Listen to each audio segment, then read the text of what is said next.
Hey, what is up guys? Welcome back to another video. My name is Stan, and in this video, I wanted to show you guys a brand new pump res combo that I picked up from Aquacomputer. This is the Ultitube D5 pump res combo. It's a relatively new product that AlphaCool came out with, so I haven't found much information about it, so I just went ahead and purchased it. So we're gonna find out if this is good or not.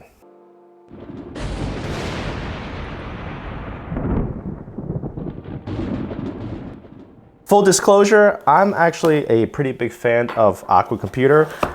This company, I don't know if you guys know much about it, but they have had a bunch of good products. For example, the Aquaro fan controller. If you see right over there, the Aquaro 6XT fan controller, I've been using that for years. And I've actually got a couple Aquacomputer reservoirs in my current build right now. So, needless to say, they have pretty good stuff. Now, what makes Aquacomputer reservoirs unique is that these reservoirs are made out of borosilicate glass, which is also known as Pyrex glass. A lot of the reservoirs from EK and Bits Power and whatever, they're made from acrylic, and while acrylic is fine, they will degrade over time, they will get scratched up. My reservoirs in the computer that I've been using for, I want to say 5 or 6 years now, they look just as good as day one, and you can take off the glass and just clean it up a little bit and it'll look just fine. Now, this version right here, this is the Pro version with the 150 tube and the D5 Next pump already attached.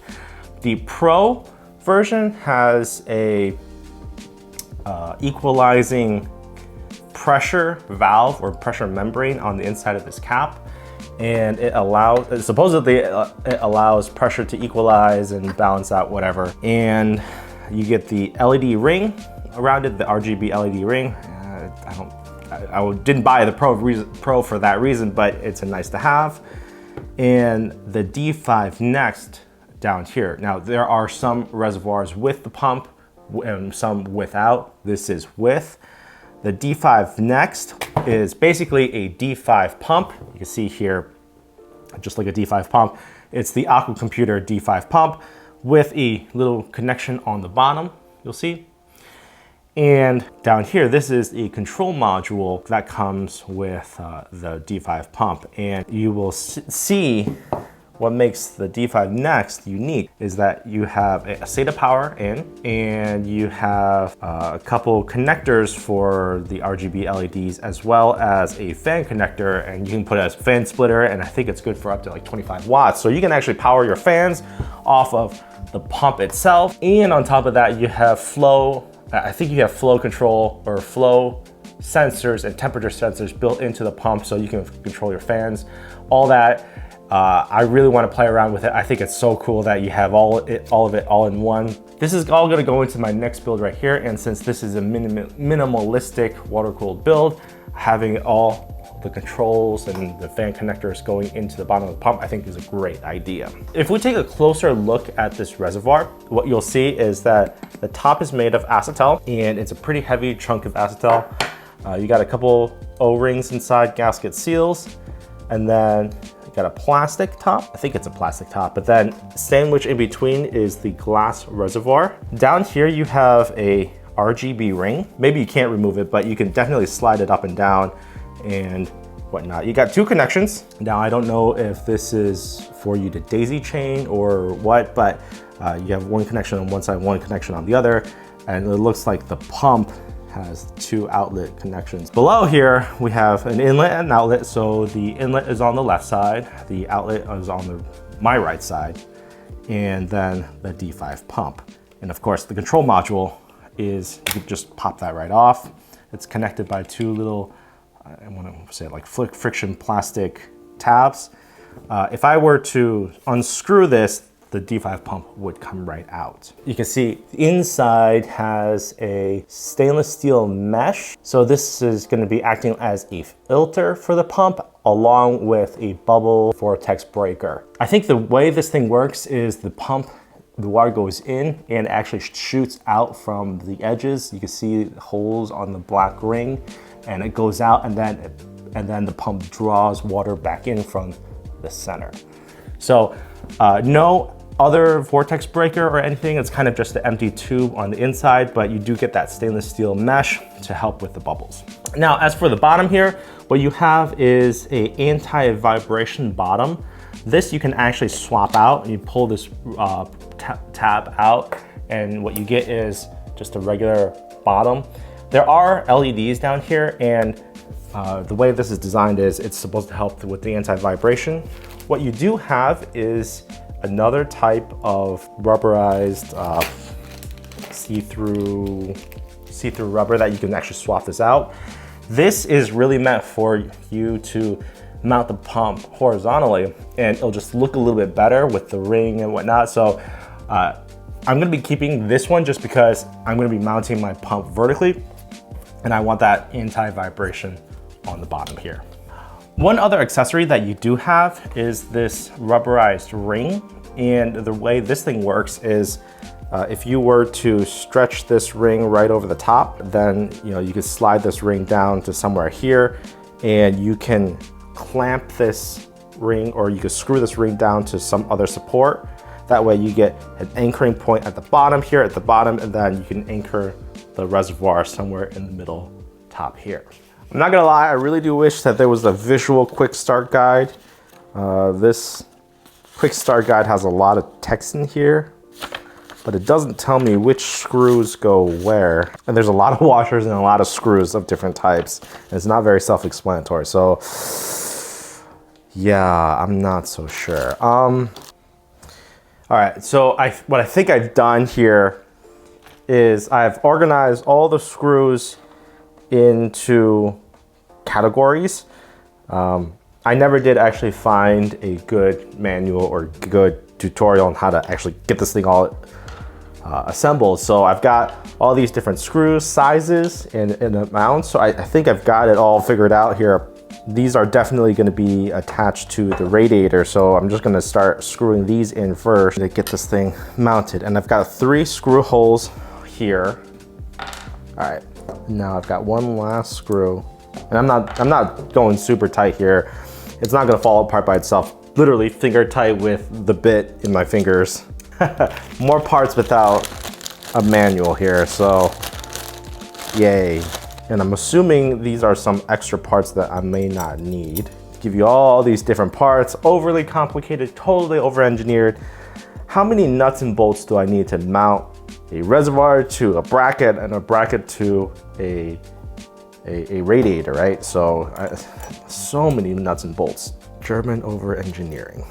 This is an Alpha Cool 240 millimeter radiator, UT60, so 60 millimeters thick, just so you guys can see what it looks like here. So again, this is the 150 version.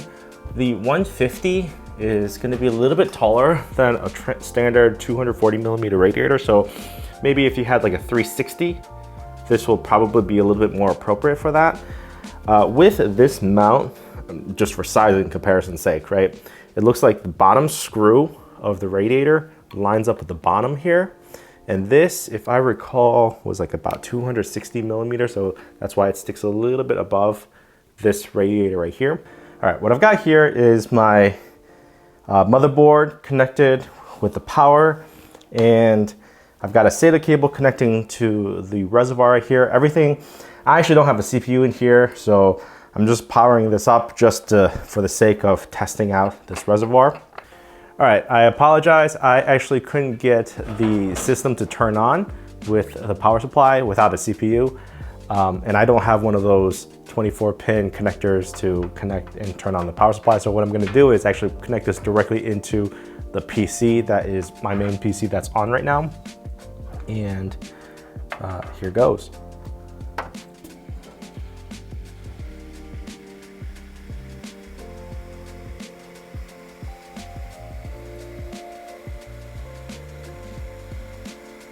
You see, there's a lot of restriction right here, and the bubbles are mainly from that.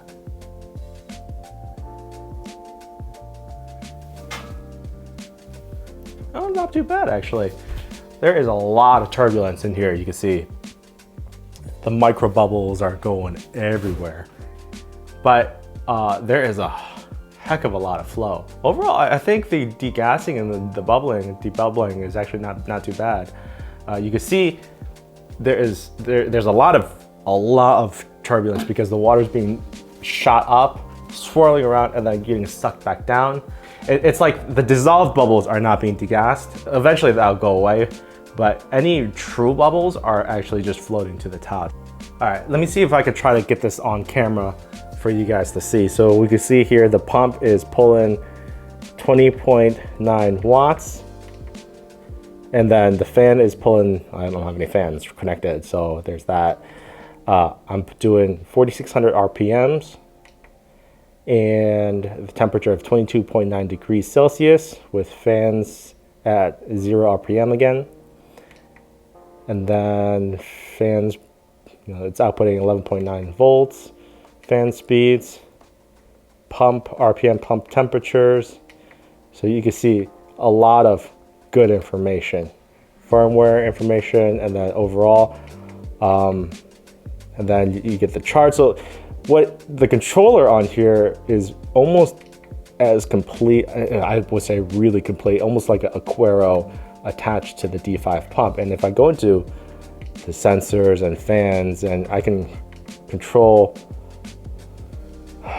there's a lot of things. I can control how fast the pump spins. I can control how fast the fan spins based off of temperature and whatnot. Especially when you connect it to the USB, there's a lot of configurability as well. Let's see if I can slow down this pump a little bit.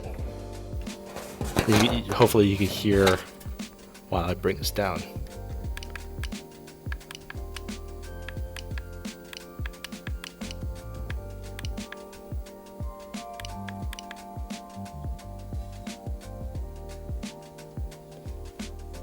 %, I can't hear it anymore. But even if I go all the way down to, let's say, 25%, 20%, you would struggle to hear any noise.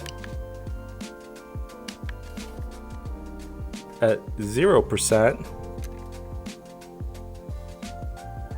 the pump is still running.